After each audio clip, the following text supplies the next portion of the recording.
Black woman.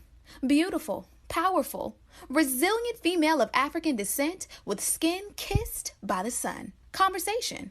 A talk, especially an informal one between two or more people in which news and ideas are exchanged. We love being black women. Black women are ambitious. Black women are confident. Black women are diligent. We are tenacious. We walk out of our houses put together. We are many shades and personalities of fabulous. But we as black women don't talk about our dilemmas, current events, and what's going on every day that affects us. So, we created this podcast as a way to laugh together, cry together, and have an open conversation about life as black women. Oh, that's deep. Black Women Conversations.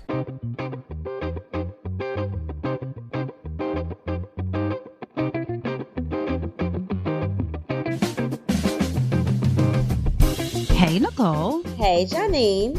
How's your week been? So the week has been good. I know this episode is dropping. I should be in Indianapolis doing my second week of call here, but it also means I have officially relocated to the Atlanta area. And so at this point, we're looking for a house. So if anybody knows anybody that is about to put their house on the market in Marietta, Buckhead, North Atlanta, let me know. I mean, send me an inbox, okay? Because I'm looking for a home.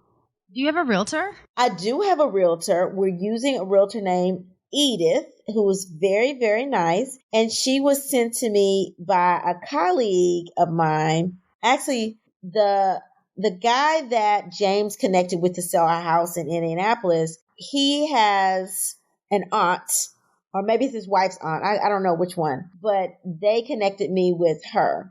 So she's been sending us houses here and there just to see what we like. And now we're sort of kind of narrowing things down. So when I get back on the 4th, I'll be, really looking hard for houses. So right now we're just staying in temporary housing for the next couple of months. But yeah, we have a realtor. Awesome. Are you excited? Every time I ask you, you're like, no, not really excited, just ready for it to be over. Are you excited yet? Won't get excited until I actually start the new job. I won't be starting until the end of October, beginning of November. So I'm just basically taking things one day at a time. When you're in a lot of transition, we're transitioning my whole family to the Marietta area. My son has to start school in about 2 weeks. It's just a lot of moving pieces that I'm just like holding my breath to make sure that I'm getting out of the way. So I am excited. I think change is sometimes good, but also change also brings an unknown future. You don't know. I don't know how the environment is going to be, down the road. So I'm hopeful. I'm definitely hopeful and I'm being positive, but I'm treading lightly. So I'm tiptoeing around to get used to this area. It's a fun place. So hopefully you will enjoy it. Well, I know, Jânine, you were just rooting for me to go to Atlanta over Indianapolis. So hopefully that means we'll get to record some things in person, to do a couple of events in person, to see the people. And that is right up the street from Birmingham. I know we have a lot of listeners in the Birmingham area. So maybe we'll get down there to do something in person in Atlanta or Birmingham soon, before the end of 2022 or beginning of 2023. That'll be exciting to see people in person. It would be. Yeah. Like, I love Atlanta. I love Birmingham. A note that Ken made is he said that in Atlanta, they grow AKAs on trees there. So there's a lot of you all. I do have some line sisters that live in Atlanta, and I do know some sorors, to Ken's point, that live in Atlanta. So, Jânine, what's new on your plate, as if you need anything else on your plate? Actually, I did something really interesting. So there's a company called Culture City that does training to become like sensory prepared for people who have sensory issues. So I took the training and got a certificate so that I can help in my job accommodate people that have sensory issues, which I thought that was pretty cool because, like, not necessarily something that you think of normally, but it's something that allows someone else to be able to experience the world in a more comfortable manner. So it was pretty exciting to me. I was like, oh, this is dope. And I'm really a fan. Very odd tie-in is that Culture City was founded in Birmingham, Alabama. So pretty cool. Is this something that anybody can get? We need to let our listeners know how to get this training done.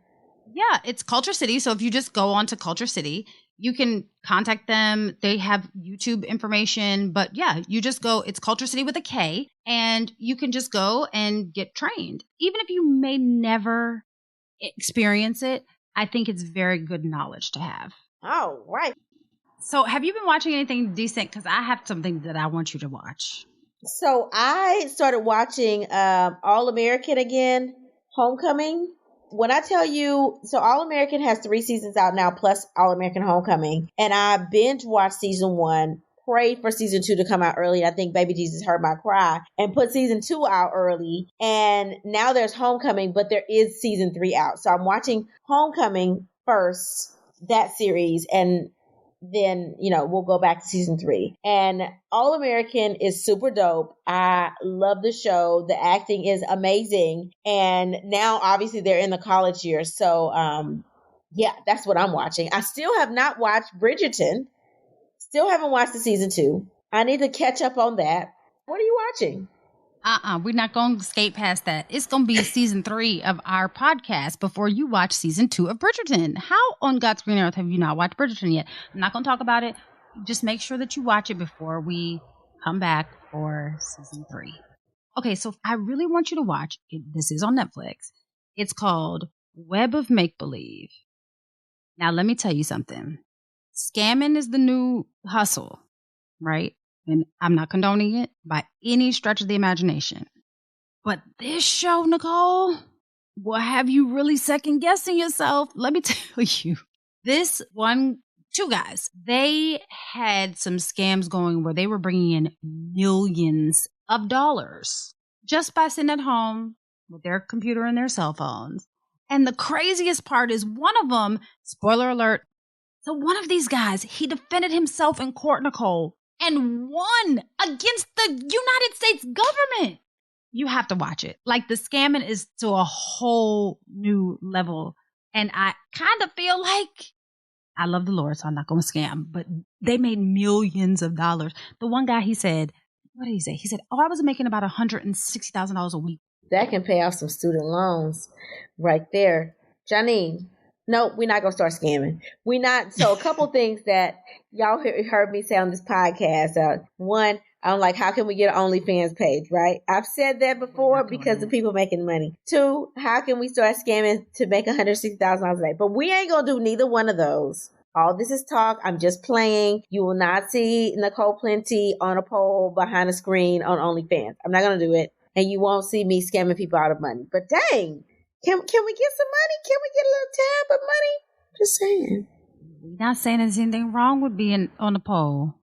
Because, sex work is real work. That's just not what is Nicole and I's ministry. But scamming is illegal. So we're not going to do that. Well, I will definitely check that out and watch it. And we'll have to definitely talk about that in season 3. Oh, Nicole, we have to tell the people. So we've had merch. Just a little side note announcement. We've had merch for a while now, right?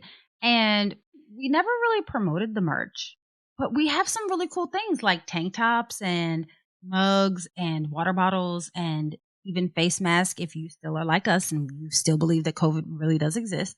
And even if you get cold in your office and you want a sweatshirt, we have all that kind of stuff. So go to that'sdeepbwc.com, click on the link that says store, and voila, you're at our merch store and you can buy something and support our podcast. The stuff is really cool too. And if you follow us on Instagram, you can just click on the shop link and it will take you right to our store. So please support us. We would appreciate it. Jânine, what's on your timeline? Now, but I have a little trepidation about this episode because it kind of hits a little close to home, a little too close. So about a week ago, I see this post on Spiritual Word. Now, we all know the Spiritual Word is maybe not so spiritual, but it's kind of like the new Shade Room. It gets the good getting on the internet. So we all follow it. If you don't follow, go follow Spiritual Word. In this particular post, there's a screenshot of a tweet. And the tweet says, 12 years ago, and it says N-word. I'm going to paraphrase some of this because she's very passionate, but I just don't feel comfortable saying those things. So this N-word took my car while I was at work to go pick up another woman. After dropping her off, my tire blew and he crashed my car into a light post. on Central Avenue and died in my car. So in this post, it has that tweet. And underneath of that tweet, there's an image of a candle. And it says above and below the image, remembering Michael Stone. She goes on to explain the whole story of what happened and how he had the accident and how he was found. She says that they weren't dating. They were friends with benefits. He was dating someone else. She goes deep into the story. The story is very long, so we will post the thread of tweets. But the story goes viral. Like I said, we'll post it. But she goes on and then she gets to the end and she says, this is a lesson. You just have to be more mindful. And then she says that she's healed from the situation. So that's the most important part. So when I saw the healed, I was like, okay, now I can do a little bit of investigation because I'm not dealing with open wounds, right? So I once knew someone who had the same name, Michael Stone. He also passed away, and he also happened to have passed away in a single car accident. Michael is a pretty common name, and the last name Stone is also very common.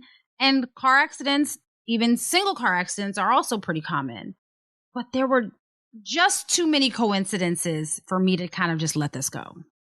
So I would like to point out that in the tweets, she said that she was healed before you all start coming for me. Since I saw her name on Spiritual Word, I went to Twitter and I found her and I slid into her DMs. So when I messaged her, it was very respectful. And I messaged her a picture of him asking her if this was who she was referring to. Because I can say, oh, I heard the story. But until you see a picture and see the face, there's no denying if this is the person. It's a yes or no. Now, I fully expected her not to respond to me because she doesn't know me from a can of paint. And it's a very random question after your tweets unexpectedly went viral. So she wasn't the person that I thought she would be. And she responded quickly. Girl, I was literally sitting on the edge of my seat. I'm going to be honest. What is she going to say? So when she responded, she confirmed that it was him. And we talked about him because he was super charismatic. And we talked about him and we commiserated in the things that we remember about him. And one of the things that we kept going back to was he was super charismatic, but he was wild and tend to be unhinged. He would just do things that were just silly, unnecessary, silly, but never meant any ill will, no harm, just a fun-loving person that made some interesting decisions, I'll say. So after we agreed, we miss him and we connected, God bless you, sister, kind of, kumbaya. I kind of sat there dumbfounded that my first boyfriend, the one that my young teen self called myself being in love with, turned out to be the dodged bullet. And then I thought to myself, it would be Michael, because that's his personality. It would be him that would go viral on social media post-mortem. May he continue to rest in peace and God bless him because he was a great human being. I will say that. But Nicole, I had to chuckle at myself because I was like, what is the likelihood? Now, Nicole, when I sent this to you, I was like, I need you to go with me here because this one is wild. And I just started sending you screenshots and the messages. What did you think when I sent it to you? What was your first response? I was like, what?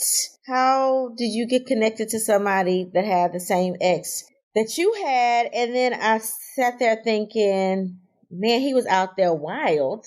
And then I was like, wait a minute. He died in a car accident. Was this old dude from Xavier? And then once I realized it wasn't, it made me realize that a lot of young cats out here bad like that. And, dying doing some foolishness. But I thought it was sad, to me, that would be triggering, to find out that this was my ex. I don't know, that would have brought back a world of emotion. And I'm sure that it did for you. Anybody that that's passed away, if you know someone else that had, even a different experience, it's still going to be wow, this person was different than even I knew they were. when they were living. So I don't know. I was pretty speechless when you sent me the screenshots to tell me that this was the same person as your ex. And then I thought to myself, this is your first boyfriend. Was he out there like this when you were dating him? And she nodded her head, yes, y'all. So I will tell you this. He was very much like protective of me, almost paternally protective. But he was wild. It was like, I know how these streets are and how wild things can be. I want you to stay over here pretty and pristine. But we went in two different directions. So, I tried to stay over here pretty and pristine. And he was like, I'm about to run these streets. And he did. He ran the streets, and he obviously, like, her story is like, dang, you were done horribly, Jânine, that could have been you done horribly. Nicole, I am grateful and to God daily that I did not end up married to not only him. Now, again, he was a great person, so I don't want to disparage him by any stretch of the imagination. But, he was wild, right? Like, if that was what I was into, then great. But, like, not only him, but all of them. Like, I had some exes that were still super charismatic, super loving. They probably would drop everything that they had today to make sure that I was okay. I don't think that I have an ex that would not want to take care of me right now. But I'm grateful that God allowed me to dodge the situations because I cannot begin to imagine where I would be had I listened to my mind and my heart and not gone along with God's plan. I will say that. Let me say this. There was a guy that I dated in high school, and I ain't going to even name his name because matter of fact, there are a couple guys I dated in high school, and both of their mamas passed away. So nobody will know exactly what I'm talking about. But either way, there's a guy that I dated in high school. He played sports. I was a cheerleader, which is a sport. Damn it. But anyway, his mom died and I went back for the funeral and I ended up seeing him. At this time I'm in college, but I thought to myself, he was like, oh, we should reconnect and and we should get back together. Right. And I'm thinking to myself, like, boy, please, you live, there and I'm in college now and I live here. And he was very insistent that we continue to communicate. But obviously, after the funeral and I went back the next day or at the end of the weekend back to Xavier and he went back to what he was doing, we ended up not conversing. Fast forward, he ended up, married. He has this like awful job. He's gained some weight in all the wrong places. And I thought to myself, oh my God, thank God she decided to move in a different direction. Just saying. Maybe. Let me tell you, I feel like we both dodged a lot of bullets. And I'm sure that somebody's out there saying that they dodged the bullet of me too. So we equal opportunity over here. But I will say this. I have an ex that was gorgeous. Like he was the cat's meow in high school. Couldn't stay faithful, but he was the cat's meow, right? Gorgeous. Now, girl, if I showed you him today, you would be like, what? You messed with the boy with the T-Rex arms? He was just gorgeous. And now, Lord Jesus, have mercy. Like, and I'm not saying that looks are everything, but for him to be so high upon himself that it's interesting to see now where you're like, that's a lot.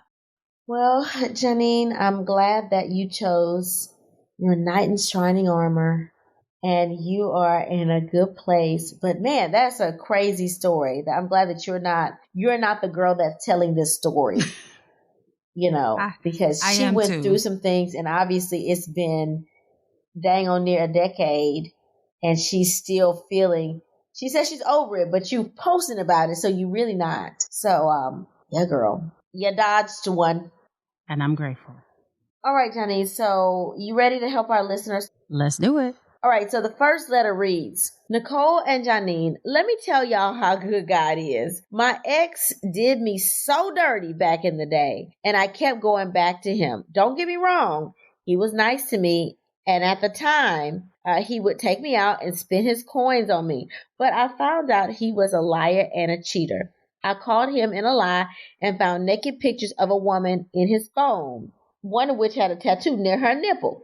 He apologized profusely, and I took him back. However, a few months later, he was texting someone saved as SP. The text messages were very provocative, basically sexting.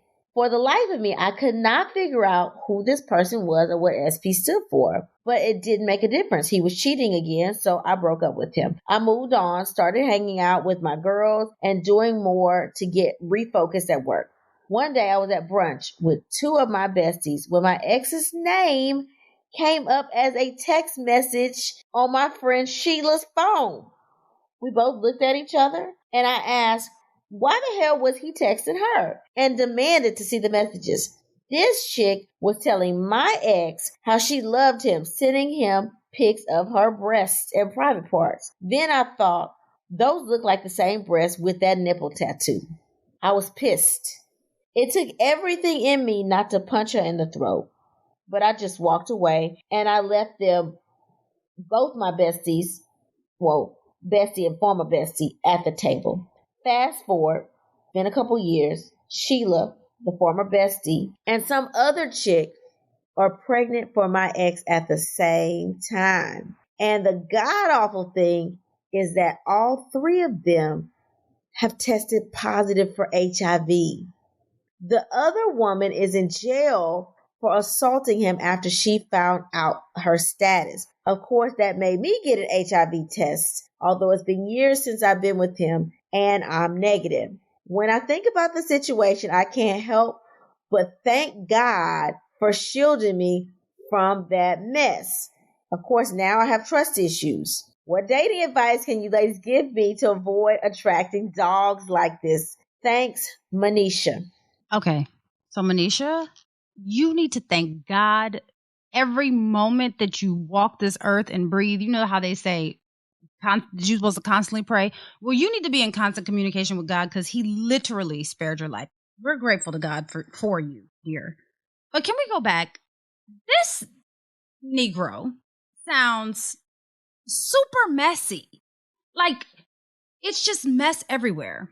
And honestly, Nicole, this one is more triggering than the initial post itself. And let me tell you why this is triggering, right? So I have an ex. This almost same thing happened, but this is before we had, cell phones with pictures and stuff. So I just happened to be walking to the bathroom and his bathroom was through his closet. And I happened to see a little teeny corner of a manila envelope on the shelf underneath of the clothes. And when something is out of place and it like catches your eye, you're like, now I'm about to go look because this is out of place. This doesn't belong here, right?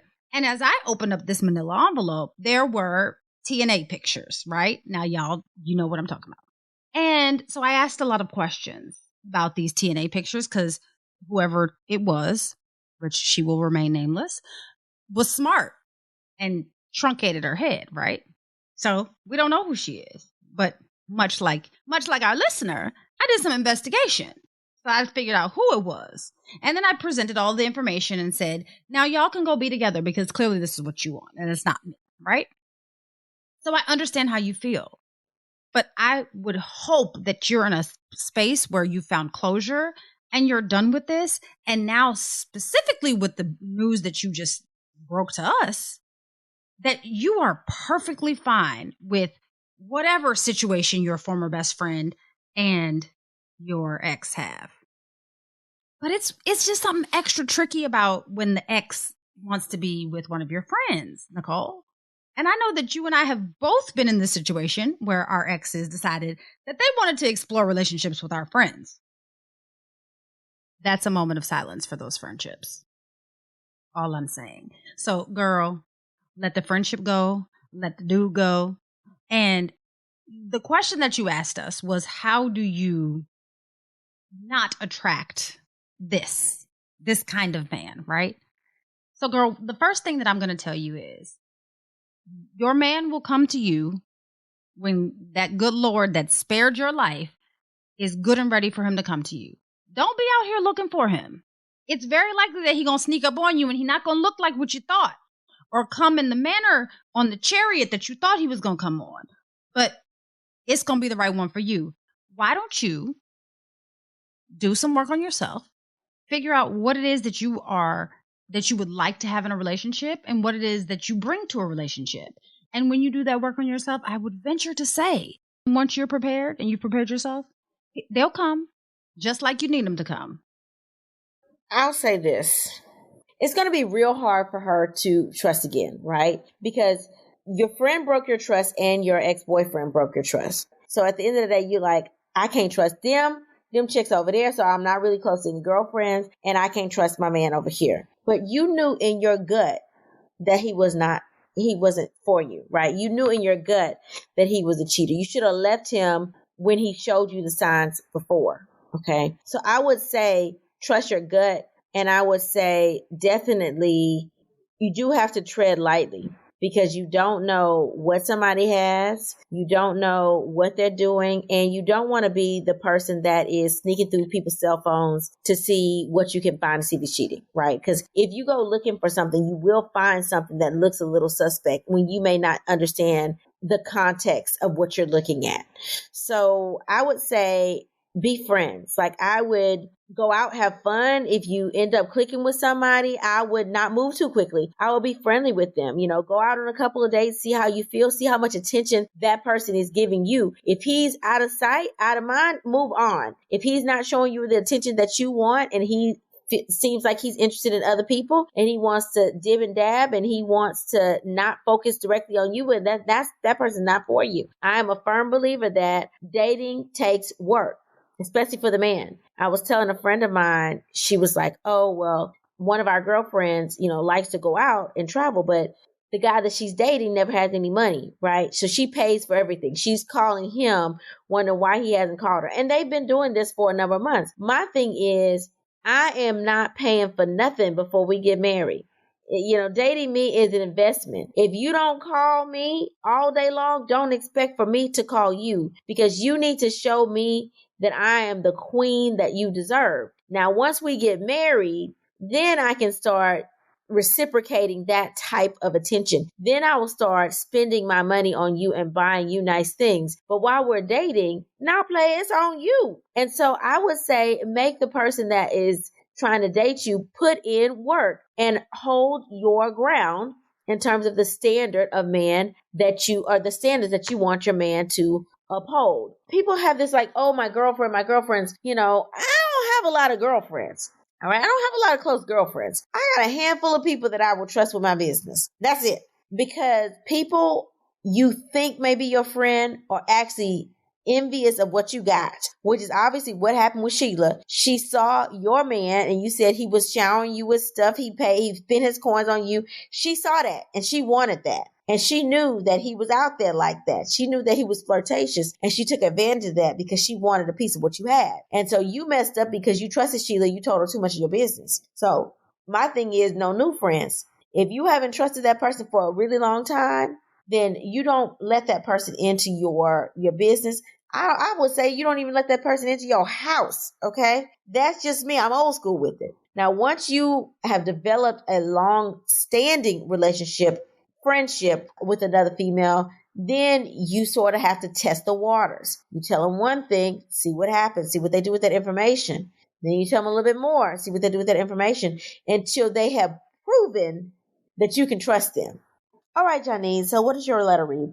So my letter says N and J, so that's cute. Thank y'all. I'm writing you from the bleachers of my son's football game. When I got to my son's game today, I overheard a lady talking about her husband. So I listened. The name that she called was the same name as my ex. So my ears perked up. Then I heard her say he was an investment banker. Same job as my ex. So now I'm full on ear hustling, listening to her conversation. She said that all of their belongings were seized and their assets were frozen because he got popped for fraud. I legit just thanked God that he didn't give me what I prayed for. I don't have a question. Just wanted to share this with you two ladies because you're my friends in my head. Signed, Yolanda. Oh, Yolanda, won't he do it? I'm telling you, that makes me do a little praise dance in my head when I think about how good he's been to me. So, Yolanda, thank you so much for sharing your praise report. Yeah, sometimes it's like that. I mean, I had a sorority sister that was telling me how the feds were probably going to break into her house and seize all their stuff because of tax evasion. So listen, you never know what people are going through. You think these people are living the good life, and here, lo and behold, they ain't been paying taxes. I mean, that kind of stuff happens to people that are not fiscally responsible and that think that they are above the law and that think that they can keep all their coins because they have all these tax write-offs, but they haven't done any taxes within 3 years. So, yeah, that can happen. So, yes, you do thank God that you didn't end up marrying this ex. Okay, that you probably thought, oh, we got a good job. Oh, he wear nice suits. Oh, I think I want to marry him. Yeah, good thing you didn't. Now you can sit there nice and calm and debt-free at your son's game. Hallelujah. Yolanda, look, I love the letters where we're getting the info and we don't have to really give the advice. It's not because we don't like giving the advice, but we like to hear the stories. We like you to talk back to us. And Yolanda, like Nicole said, it sounds like you talking about dodging a bullet. Assets frozen, all your things have been seized. What is going on? That is possibly, aside from like a room full of wet kids, is possibly Janine's worst nightmare, right? Like, I've had my bank account frozen because, and I'm going to say because they have their reputation. So, they was getting hacked a lot. And because they were getting hacked a lot, my bank account was frozen one day, right? And let me tell you, the level of panic that set in to my body, I cannot even express to you. So I can't imagine what this woman must be feeling.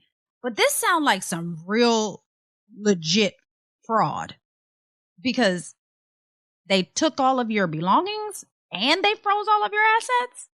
Nicole, you would have to peel me up off of the ground if I called you and told you that they done came and took my house and my car and all of my belongings and that all of my assets were frozen. Let me tell you, the next call that you would be getting from me after I told you that would be the one to say, hey, Nicole, here's where the nest egg is and that's where my bail money is because you're going to come need to bail me out because I done killed this man. Okay? So, Yolanda, we're grateful because we are just going to touch and agree with you and be grateful to the Lord for this because, baby. Some American gangster type stuff right there. Tell me about it. All right, Jânine. So what did you learn new this week? Okay, so I found, and it came from, I think this is Medium, 10 red flags in men to avoid at all costs. So not saying that any of our listeners need this, but just maybe a little refresher to remind ourselves, just in case you see any of these red flags pop up. So the first one is they blame their exes for their past relationship woes. So if he's blaming his ex, look a little deeper. And number 2 is they chronically complain. Number 3, they have never really lived on their own. That's a big one. If y'all watch Love and Marriage DC, I'm just gonna tell you, go watch it. If you have any questions, you ain't never seen where he lived, okay, never mind. Then it says, number 4 is they have rarely been single. Now, if he jumped from relationship to relationship to relationship, girl, just go head on. Don't keep it moving. Number 5, they don't like to hear the word no. We all know that no is a complete sentence, and men can hear it too. Number 6, they expect more from you than they expect from themselves. They talk about other women as crazy or hysterical. Now, girl, let me be very clear with you all. If he calls the other women crazy, he's going to call you crazy too. Okay. Number 8, they're not particularly kind. Number 9, they reveal ulterior motives for helping others. Number 10 is they won't give or take an apology. What did you learn new this week, Nicole? So I learned that the expression dodged a bullet actually came into use around the turn of the 20th century with World War I in a literal sense, and it was used to describe someone avoiding being shot during combat or an animal that had evaded being shot by a hunter. So literally, you dodged a bullet. Wow, I had no idea. That's a pretty interesting trivia fact to know. Yeah, there you go. There's your trivia for today. All right, are you ready for the motivational moment? I am. Ladies, some of y'all know the person you're with right now is not the one for you. If it doesn't feel right, it ain't right. Trust your gut.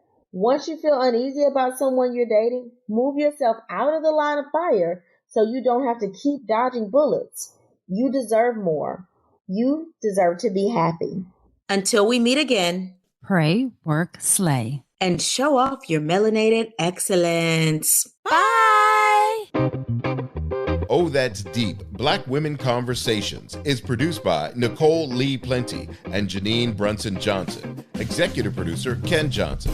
Get the Oh, That's Deep Black Women Conversation podcast on Apple Podcasts, Spotify, Stitcher, Google Podcast, or where you get your podcasts. Please subscribe and rate us. You can follow Oh, That's Deep Black Women Conversations on IG at Oh, That's Deep BWC. Oh, That's Deep Black Women Conversations is a Mean Old Lion Media production.